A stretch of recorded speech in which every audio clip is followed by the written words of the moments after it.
Promosi MW Julai 2025, jom Aziz reviewkan promosi yang best pada bulan ni, okay. So first adalah X Move Fitness Kit, okay. So dekat sini you akan dapat produk yang terbaru tu, whey protein yang coklat tu, best gila, XS Booster, XS Ignite dan juga XS Wild Berry, okay. And you boleh dapatkan PWP Fit Pulse Slimming Belt yang ni dengan harga RM140 saja, ataupun you boleh dapatkan Nutrilite X American Tourister Really Backpack ni dengan harga RM10 sahaja, harga asal dia RM159. Promosi yang kedua adalah Body Key Startup Pack, okay. So dekat sini you boleh dapatkan PWP Fit Pulse Slimming Belt juga tadi, and juga American Tourister Really Backpack yang warna biru tadi. And then seterusnya adalah Body Key Jumpstart Kit, yang ni diteruskan lagi, memang sangat best.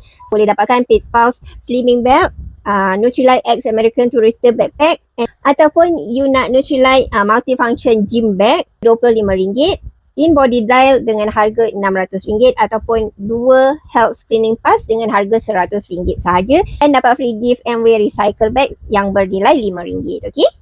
Promosi seterusnya adalah kita punya mix whey protein, dapatkan secara percuma Power Seal Clip.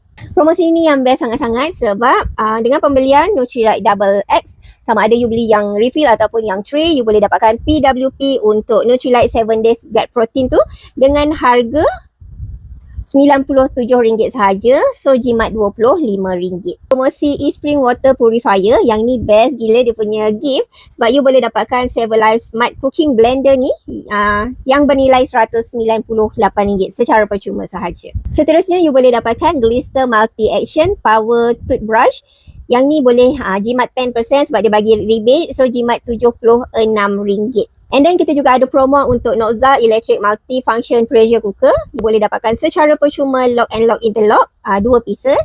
And then boleh dapatkan Stainless Steel Kitchen Grater Bowl 3 pieces, 1 set. Okay, best gila.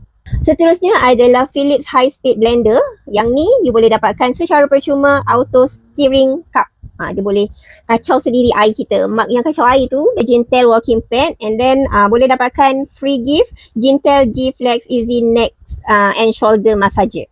Philips Air Cooker, yang ni boleh dapatkan secara percuma Philips Egg Cooker, dan juga foldable utility card yang sangat cantik ni. Kalau dia cantik. So you nak dapatkan yang mana promosi best-best kan bulan ni, okay? So kalau nak dapatkan boleh bagi tahu Aziz, klik je bio link untuk Aziz bantu dapatkan promo yang sangat-sangat best ni, okay? So apa projek?